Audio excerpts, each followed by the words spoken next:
Ay, amigos, si supieran lo que viví, imagínense despertar un día y descubrir que el hombre que amas te ha traicionado de la peor forma, dejándote con dos chamacos y el corazón hecho trizas. Pero esperen, no se vayan, porque esta es mi historia real y les juro que al final salí más fuerte que nunca. ¿De dónde me escuchan? ¿De Jalisco, del DF o de algún ranchito perdido? Coméntenme abajo y no olviden suscribirse al canal para más cuentos de estos que les ponen los pelos de punta. Activen la campanita, den like y compartan con esa amiga que necesita un poco de fuerza. Bueno, vámonos al principio, porque todo empezó en un pueblito chiquito de Jalisco, donde la vida era simple pero llena de esas memorias que te calientan el alma. Nací en una ranchería humilde, allá por los años 60, hija del medio entre mi hermano Miguel y mi hermana Lupita.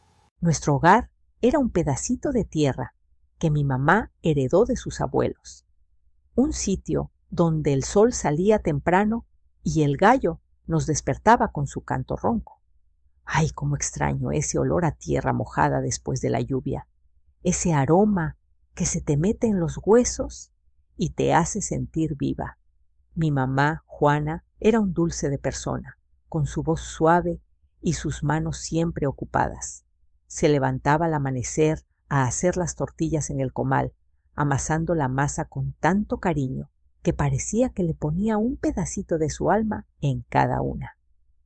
Vengan, mis pollitos, el desayuno está listo, nos decía con esa sonrisa que iluminaba la casita de adobe.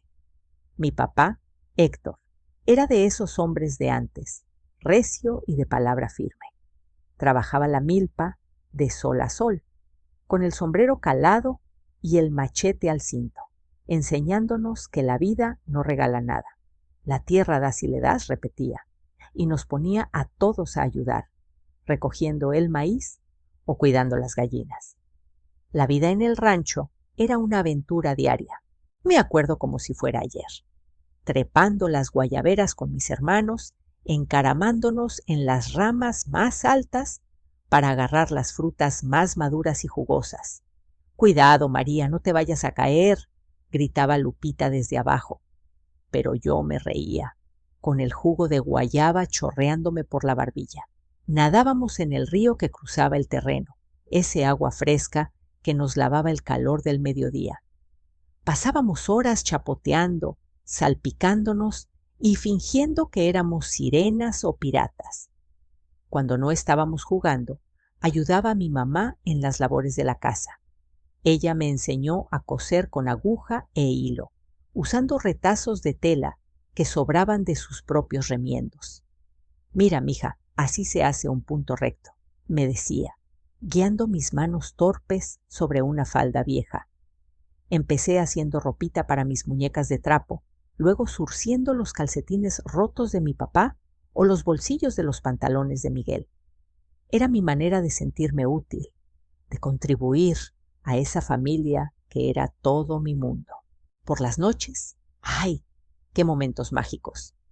Nos sentábamos en el porche, con la luz de un farol bailando sombras en las paredes de adobe. No teníamos tele, pero ¿para qué? Mi papá, que durante el día era todo serio, se transformaba en contador de historias. Sus ojos brillaban recordando sus juventudes, las travesuras que hacía con sus compas en el pueblo vecino. Una vez nos robamos unas mangas del huerto del viejo Ramos y corrimos como almas que lleva el diablo, contaba, y nosotros nos reíamos a carcajadas. Pero cuando le tocaba a mi mamá, ¡qué barbaridad! Ella era maestra en cuentos de miedo. Hablaba de la llorona que se aparecía en el río, llorando por sus hijos perdidos, o del charro negro que cabalgaba por los caminos solitarios. Y si la ves, mija, no la mires a los ojos, porque te lleva con ella. Susurraba con esa voz que te ponía la piel de gallina. Yo me acurrucaba contra Lupita, temblando como hoja en el viento, pero al día siguiente, ahí estábamos pidiendo más. Mamá, cuéntanos otra de la mujer de blanco. Insistíamos, porque el miedo de la noche se volvía emoción con la luz del sol. No éramos ricos, ni de cerca. El dinero escaseaba. Pero ¿quién necesita plata cuando tienes una infancia llena de risas y aventuras? Corríamos descalzos por la hierba, saltando charcos después de la tormenta o armando casitas con ramas y hojas secas. Recuerdo un día que Miguel nos retó a un concurso de quién nadaba más lejos en el río. Yo gano, soy el mayor, decía él, pero Lupita y yo lo seguimos, chapoteando hasta que el agua nos llegaba al cuello.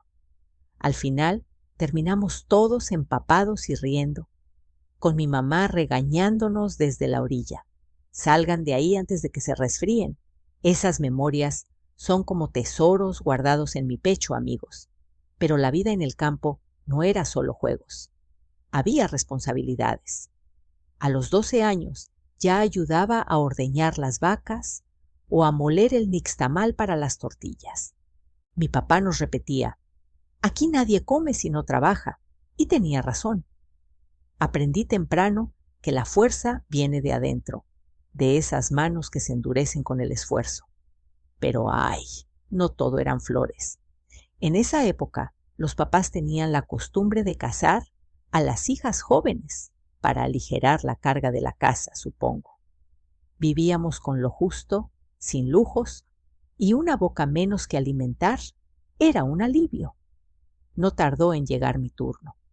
Tenía apenas 15 años cuando mi papá arregló mi boda con Carlos, un tipo que llegó de un pueblo vecino, todo charlatán y de labia fácil. Es un buen partido, mija, me dijo papá, sin darme opción. Carlos era guapo, con pelo negro y ojos cafés, pero lo que le sobraba en palabras le faltaba en corazón. Convenció a mi papá con promesas de una vida mejor, y antes de que me diera cuenta, ya estábamos en una ceremonia sencilla en la iglesita del pueblo, con un vestido blanco que mi mamá me cosió con retazos. Sé fuerte, María, me susurró ella al oído, con los ojos húmedos. Nos mudamos a una ciudad cercana, un lugar con fuerte herencia indígena, donde las calles olían a chile y maíz tostado. Carlos consiguió trabajo en una fábrica de pollos, su supuesta especialidad. Al principio parecía que la suerte nos sonreía. En unos meses descubrí que estaba esperando a mi primera hija.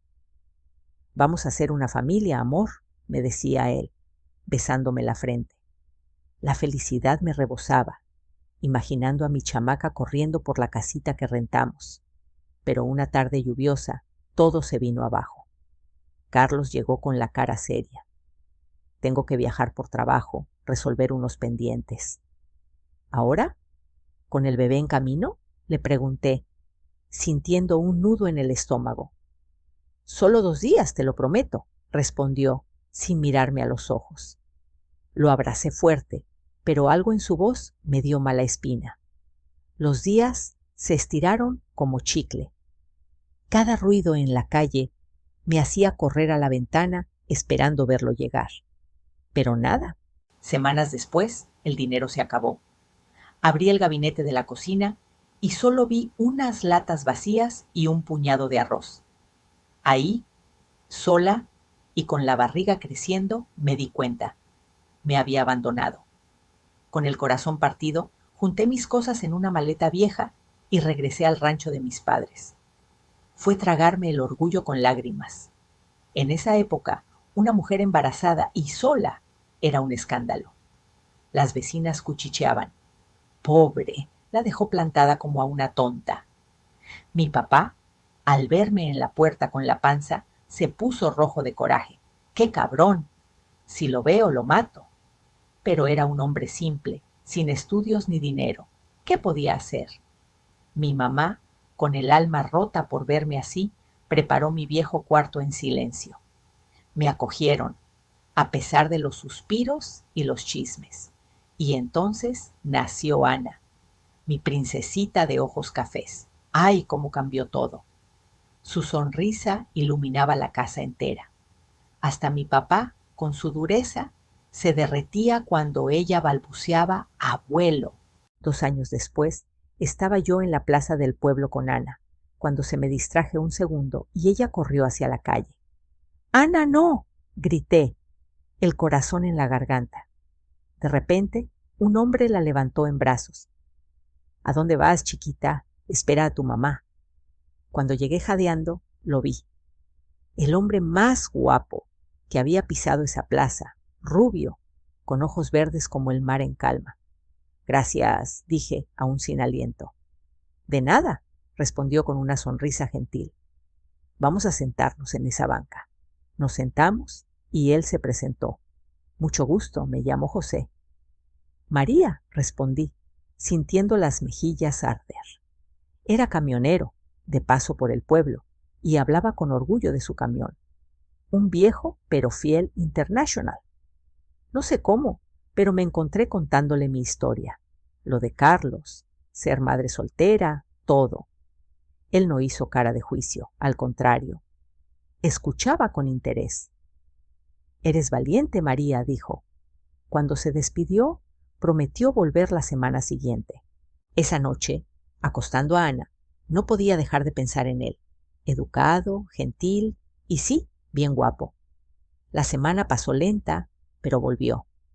Nuestros encuentros se hicieron frecuentes. José no solo se interesaba en mí, sino en Ana. La cargaba, le traía dulces de sus viajes. Un día llegó emocionado a casa. «Vine a pedir permiso para andar contigo». Mis papás dudaron por mi situación, pero su sinceridad los convenció.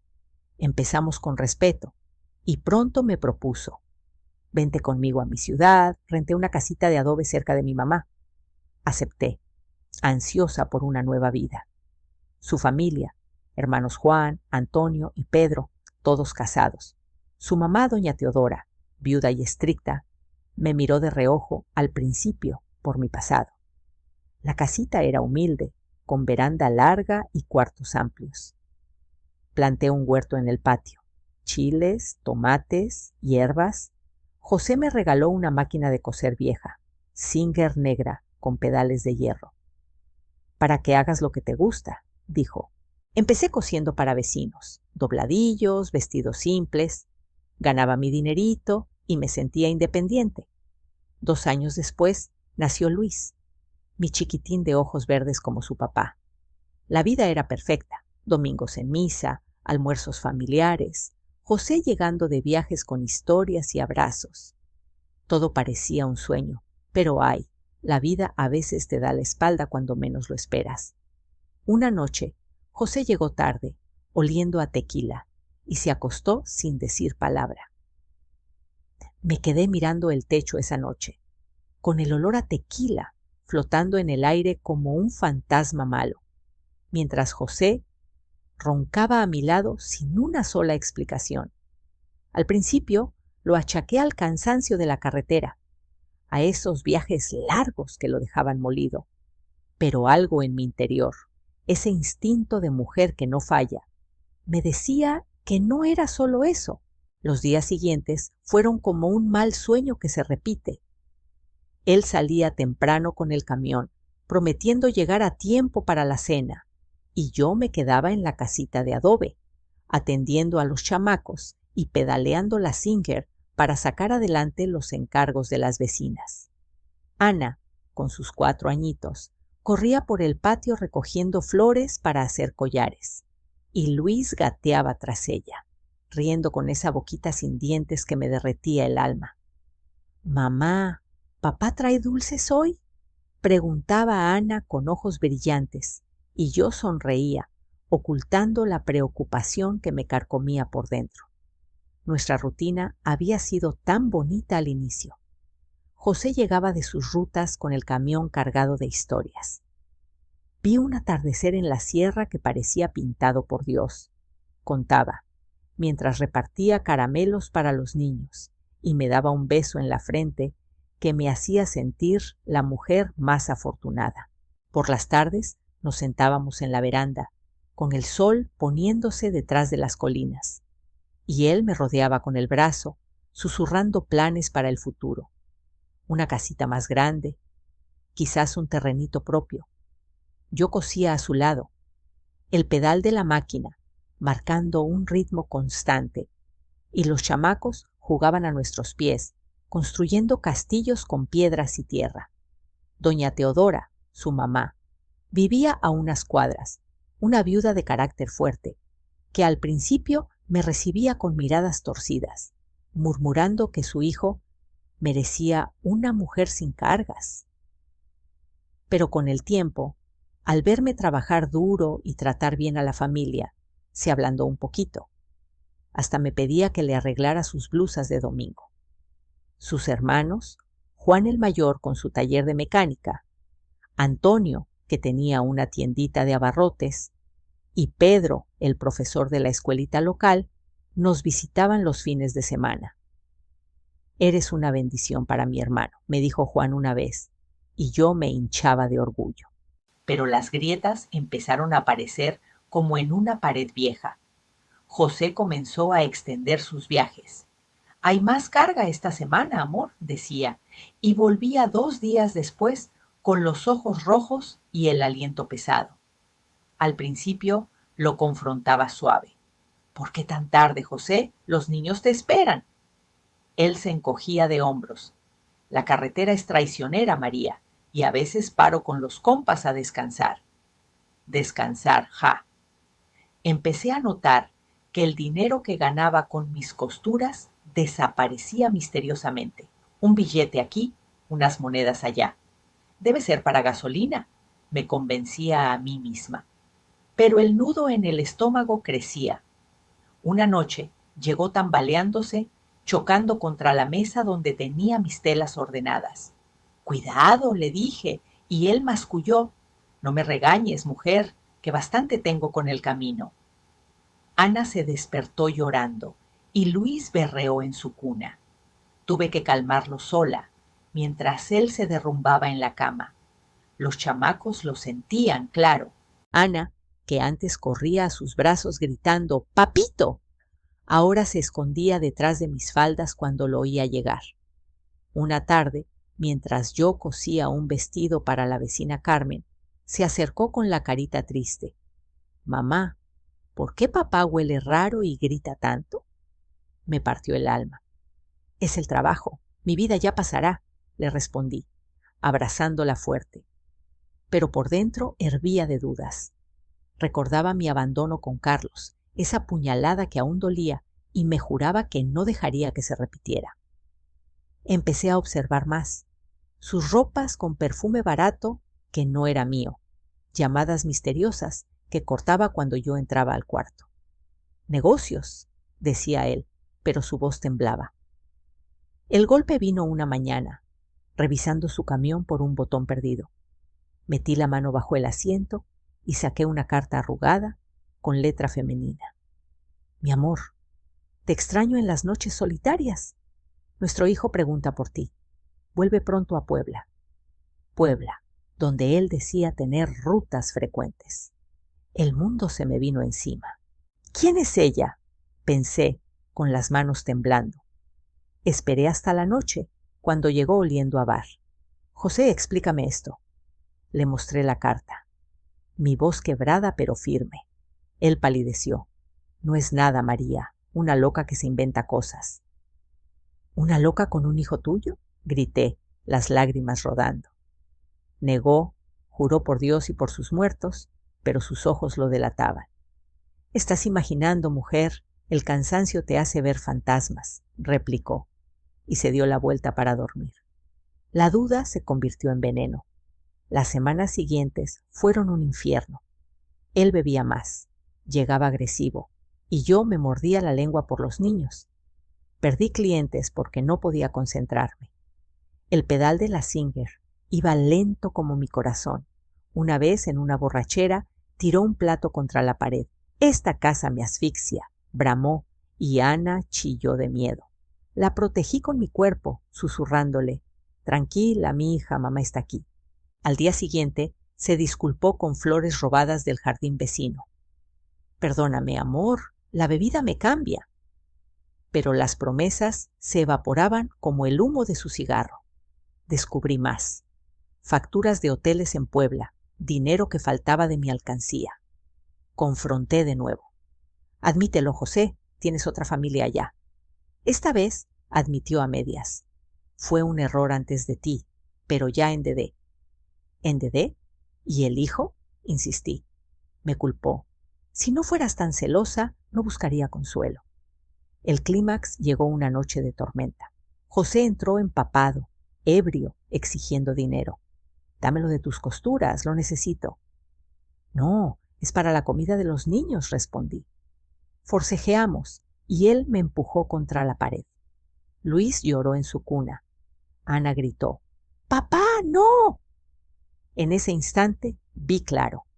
Este hombre, que me había salvado una vez, ahora nos destruía. Lo eché. Fuera de aquí. Se fue dando un portazo y yo me derrumbé en el piso, abrazando a mis chamacos.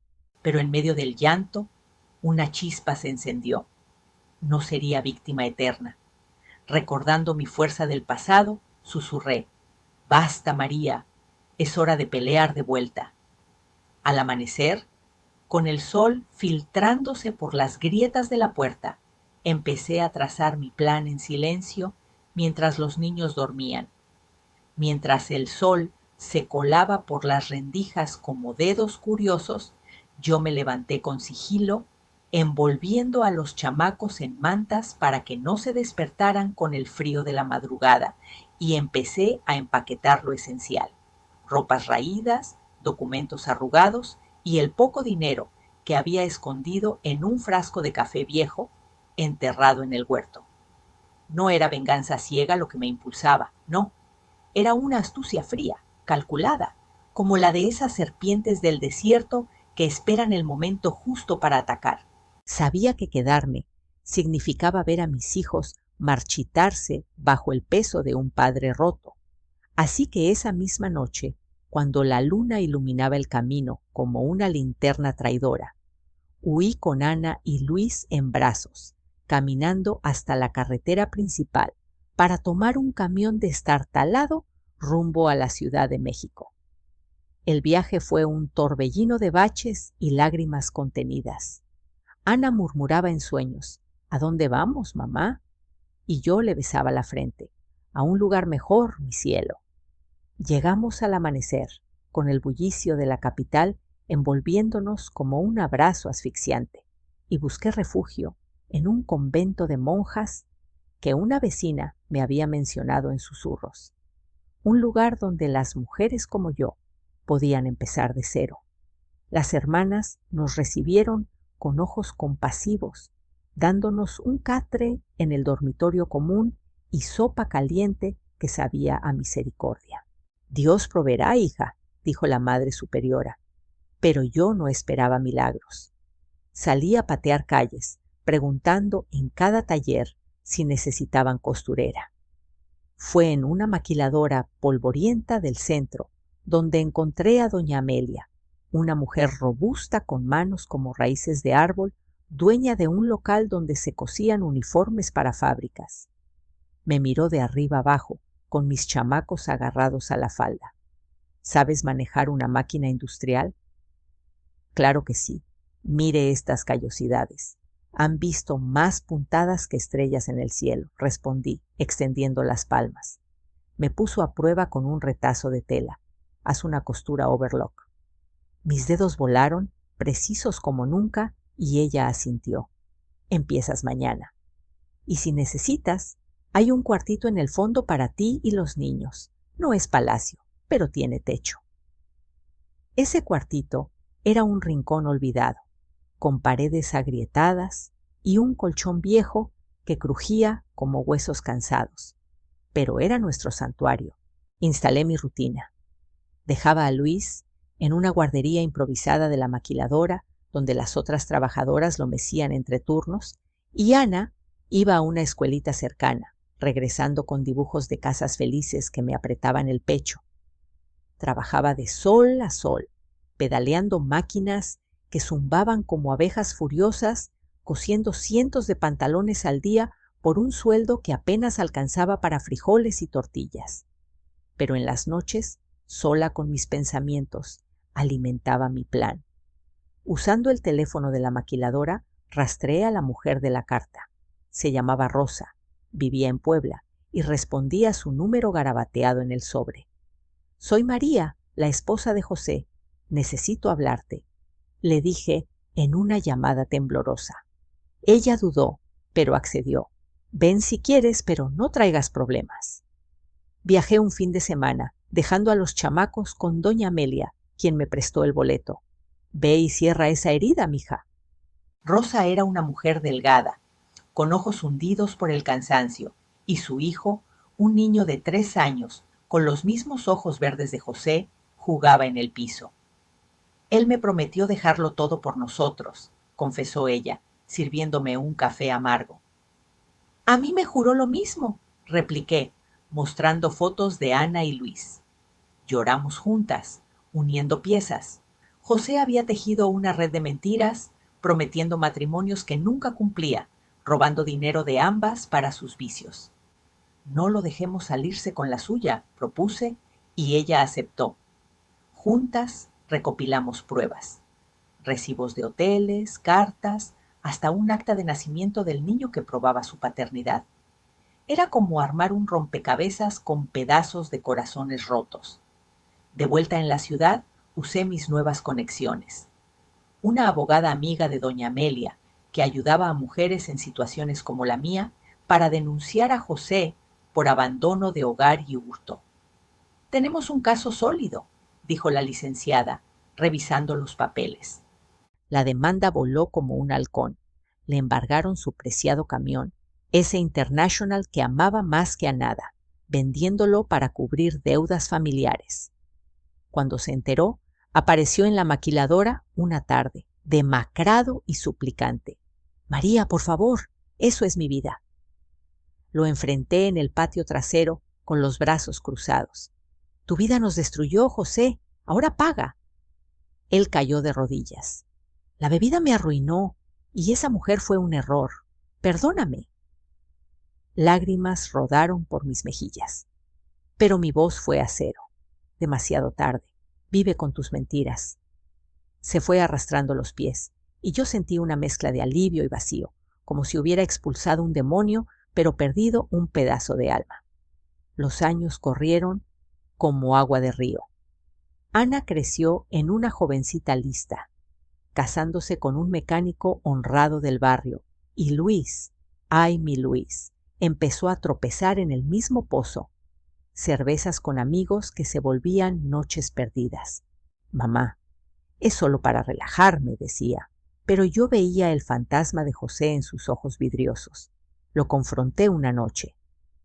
«No dejes que te robe la vida como a tu padre». Lloró admitiendo: «Tengo miedo de ser como él». Lo interné en una clínica gratuita que doña Amelia conocía y luchó con uñas y dientes, saliendo limpio después de meses. «Gracias a ti, mamá», me dijo al graduarse, y empezó a trabajar en una ferretería, subiendo peldaños hasta supervisor. Mi venganza sutil dio frutos. Con el dinero del embargo, más mis ahorros de costuras extras, arreglos nocturnos para clientas fieles, compré una casita modesta en un barrio obrero, con espacio para un taller propio. Instalé máquinas nuevas, una recta industrial que ronroneaba como gato contento, y empecé a enseñar a otras mujeres. Aquí aprendes a coser tu futuro. Pero el destino giró una vez más. Años después, llegó la noticia por un primo lejano. José había muerto solo en un hospital de Puebla, la cirrosis devorándolo como un lobo hambriento. Rosa me llamó. Se fue arrepintiéndose, preguntando por ti y los niños. Sentí una paz turbia, mezclada con culpa. ¿Había sido demasiado dura? ¿Podría haberlo salvado? Me senté en mi taller, con la luz de la tarde tiñendo las telas de oro, y cerré los ojos, dejando que el zumbido de la máquina ahogara los recuerdos. Con los ojos cerrados, absorbí el calor de esa luz dorada que se filtraba como miel derramada sobre mis telas, y poco a poco el ronroneo de la máquina se convirtió en un mantra que me impulsaba hacia adelante, tejiendo no solo hilos, sino un nuevo tapiz para mi existencia. Los recuerdos de José se desvanecieron como humo en el viento, y en su lugar surgió una determinación fresca, como el aroma de la tierra después de una tormenta en Jalisco. Decidí expandir mi taller no solo por necesidad, sino por un fuego interno que me gritaba: María, tú puedes ser más. Con los ahorros acumulados de años de puntadas incansables, esos pesos que guardaba en una lata oxidada bajo el colchón, compré una máquina de bordado electrónica, de esas que zumban con precisión quirúrgica y crean patrones que parecen sueños bordados. Esto es para nosotras, chicas, les dije a mis aprendices, un grupo de mujeres del barrio que habían llegado con historias parecidas a la mía. Maridos ausentes, corazones magullados, pero ojos llenos de hambre por un cambio. El taller se transformó en un refugio vibrante, con paredes pintadas de azul cielo que recordaban el mar que nunca había visto y estantes repletos de rollos de tela en colores que explotaban como fuegos artificiales en una feria. Empecé a ofrecer clases gratuitas los sábados. Aquí no solo cosemos ropa, cosemos alas para volar, explicaba, guiando manos temblorosas sobre la aguja. Una de ellas, Carmelita, una viuda con 3 chamacos, llegó llorando. Mi hombre me dejó por una más joven y no sé qué hacer. La abracé. Empieza por aquí, mija. Una puntada a la vez. En meses, ella vendía sus propios diseños en el mercado y su sonrisa era mi trofeo. Ana, ya casada y con su primer hijo en camino, venía a ayudar. Mamá, esto es mágico. Estás salvando vidas. Luis, sobrio y fuerte, traía herramientas para reparar las máquinas. Por ti, mamá, que nos enseñaste a no rendirnos. La familia creció como un jardín silvestre. Los nietos llegaron uno tras otro. El de Ana, un gordito risueño llamado Mateo, que gateaba entre retazos de tela, mordisqueando botones como si fueran dulces. Y los de Luis, 2 gemelas traviesas, Sofía y Lucía, que convertían el taller en un caos de risas y crayones sobre patrones. Abuela, ¿me enseñas a coser un vestido para mi muñeca?, pedía Sofía, y yo la sentaba en mis rodillas. Claro, mi reina, pero recuerda, la tela es como la vida, hay que cortarla con cuidado. Los domingos se volvieron fiestas. Asábamos carnitas en el patio, con música de mariachi sonando en una radio vieja, y los niños bailaban descalzos sobre la tierra compacta. Doña Amelia, mi ángel de antaño, venía de visita. Mira lo que has construido, María, eres una leona. Su presencia me recordaba que la bondad se multiplica. Ahora yo era la que extendía la mano, contratando a más mujeres, pagando salarios justos y compartiendo trucos para ahorrar en telas baratas del tianguis.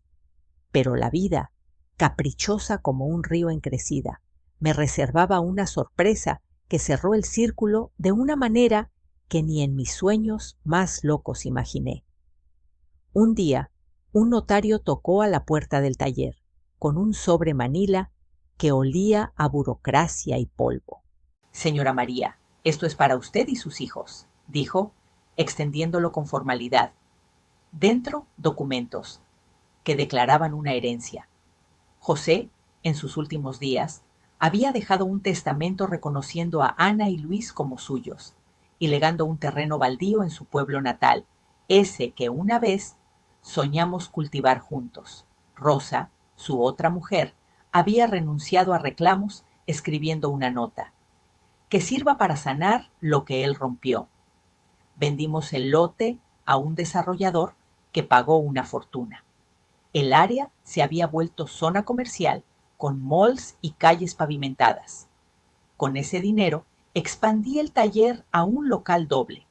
Agregué una sección de diseños personalizados, con computadoras para patrones digitales que Luis instaló. Justicia divina, mamá, comentó Ana, y yo asentí. O karma, mija, lo que siembras, cosechas. Ese flujo de plata me permitió soñar más grande. Organicé un colectivo de costureras, Manos Unidas, donde compartíamos pedidos grandes de uniformes para escuelas y fábricas. Juntas somos invencibles, les decía en las reuniones, con café humeante y pan dulce sobre la mesa. No busqué más amores románticos. Mi corazón se llenó con el bullicio de los nietos, las charlas con mis hijos y el orgullo de ver a mujeres levantarse. Hubo pretendientes, claro, un viudo del mercado que me traía flores o un vecino que alababa mis ojos. Gracias, pero mi amor está aquí, respondía, señalando el taller. Era libertad pura, como volar sin alas prestadas. Hoy, con 65 primaveras a cuestas, sigo cosiendo, pero más por pasión que por obligación.